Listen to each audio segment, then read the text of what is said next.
En Alberta, dans la petite ville de Stettler, l'été 1959 devait être une saison paisible, faite de chaleur, de récoltes et de longues soirées en famille. Personne n'imaginait que cette localité agricole allait devenir le théâtre du crime le plus retentissant de la province, et que le nom de Robert Raymond Cook resterait gravé comme celui du dernier homme exécuté en Alberta. Voici l'histoire de ce drame, à la fois familial, judiciaire et profondément humain.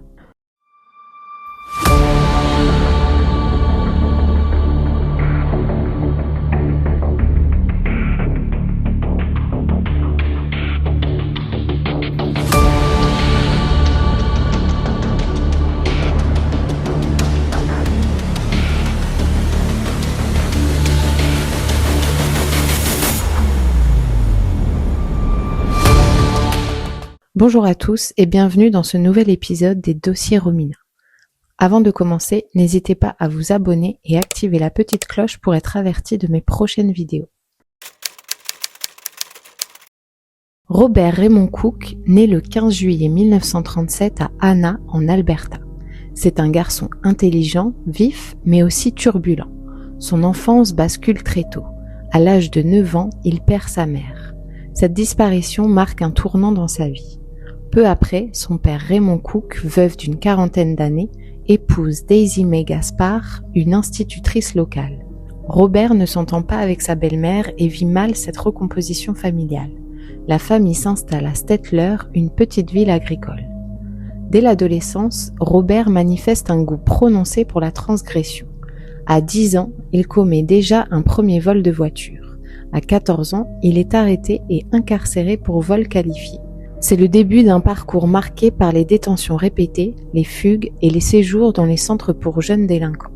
Malgré tout, certains le décrivent comme charmant et doté d'une mémoire étonnante, mais son énergie s'exprime surtout dans les délits. Dans les années qui suivent, Robert accumule les petits crimes, vol de véhicules, effractions, falsifications. Entre 18 et 21 ans, il passe autant de temps derrière les barreaux qu'en liberté. Son père, exaspéré, tente de le recadrer, mais leur relation se détériore. On raconte que Robert se sent rejeté, incompris et que l'ambiance familiale est tendue. Pourtant, ses jeunes demi-frères et sœurs l'admirent. En 1959, à 22 ans, Robert est de nouveau dans la tourmente judiciaire. Il a été condamné pour vol qualifié et falsification, mais il est libéré sous caution en attendant son appel. Il passe alors du temps entre Edmonton, Calgary et Stettler, cherchant des combines multipliant les petits trafics. La maison des Cook est modeste mais animée. Raymond, le père, est décrit comme sévère mais travailleur. Daisy May, plus jeune, tient le foyer et s'occupe des 5 enfants. Gerald, Patrick, Christopher, Cathy et la petite Linda. Les voisins voient souvent les enfants jouer devant la maison ou courir dans le jardin. Vue de l'extérieur, la famille semble ordinaire, même si l'on sait que Robert, l'aîné rebelle, y est un peu à part. Les relations entre Robert et son père sont tendues. Des disputes éclatent régulièrement au sujet de son comportement, de ses fréquentations et de ses séjours en prison.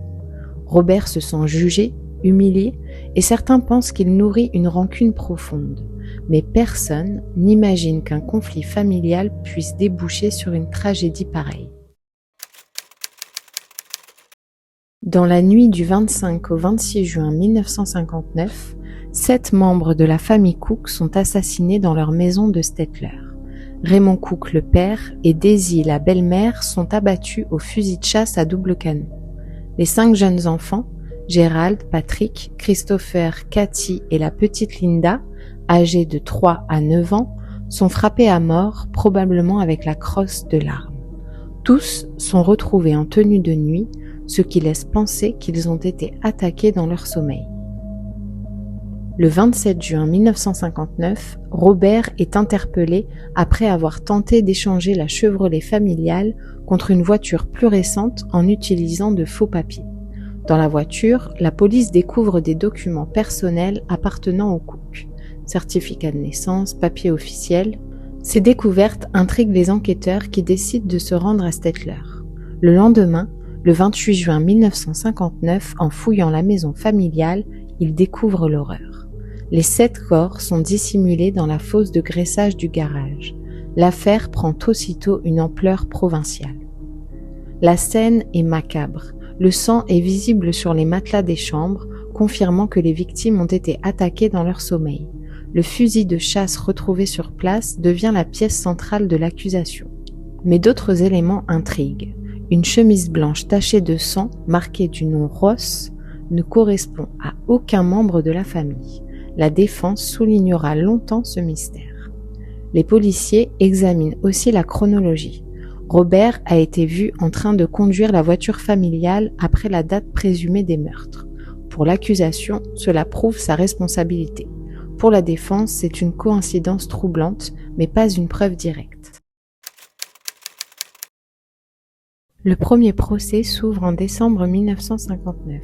L'accusation dresse le portrait d'un jeune homme violent, rancunier, en conflit avec son père, prêt à tout pour s'affranchir et profiter des biens familiaux. La défense plaide l'absence de preuves directes. Elle insiste sur le caractère circonstanciel du dossier et sur des indices inexpliqués comme la chemise ou les empreintes partielles. Malgré cela, le jury déclare Robert coupable du meurtre de son père. La peine de mort est prononcée. Un appel est accordé, un second procès se tient en juin 1960. L'issue est identique, Robert est de nouveau reconnu coupable et condamné à la pendaison. Les comptes rendus décrivent une atmosphère électrique.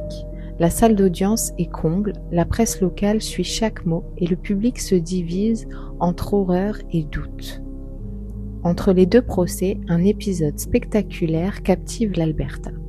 Robert est envoyé à l'hôpital psychiatrique de Ponoka pour évaluation.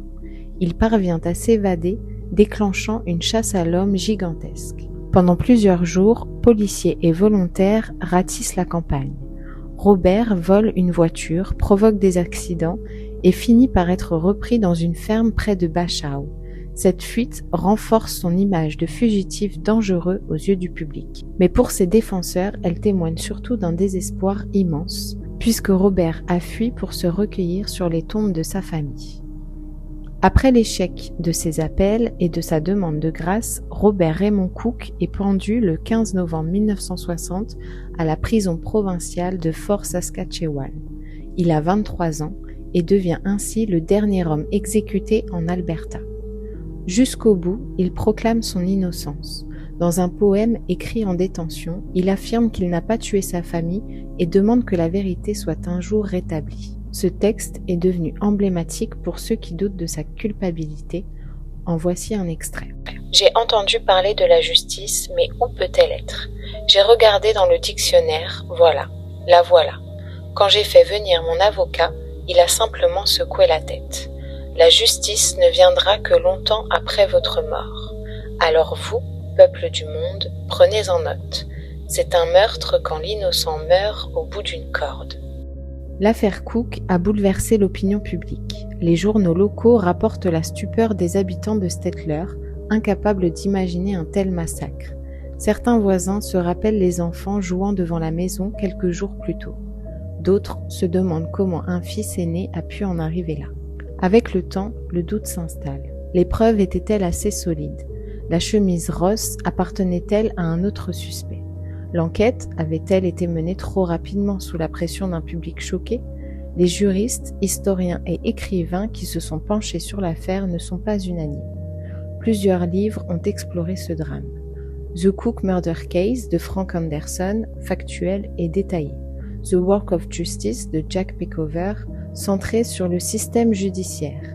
Et The Boy de Betty Jane Edgerad qui mêle fiction et mémoire collective. Tous soulignent l'impact durable de cette affaire sur l'histoire criminelle canadienne. L'histoire de Robert Raymond Cook et du massacre de Stettler reste un drame complexe. Elle mêle la douleur d'une famille anéantie, la trajectoire brisée d'un jeune homme et les zones d'ombre d'un procès capital. Plus de 60 ans après, elle continue d'interroger. La justice a-t-elle frappé le vrai coupable ou a-t-elle commis une erreur irréparable? Ce qui est sûr, c'est que l'affaire Cook a marqué à jamais la mémoire judiciaire de l'Alberta et que dans le silence de Fort Saskatchewan, le 15 novembre 1960, s'est refermé un chapitre de l'histoire criminelle canadienne. Voilà, c'est terminé pour ce dossier Romina. Selon vous, Robert Cook était-il coupable du massacre de toute sa famille ou a-t-il été victime d'une enquête judiciaire bâclée? N'hésitez pas à me donner vos théories en commentaire. On se retrouve très vite pour un nouveau dossier Romina. En attendant, prenez soin de vous et à bientôt.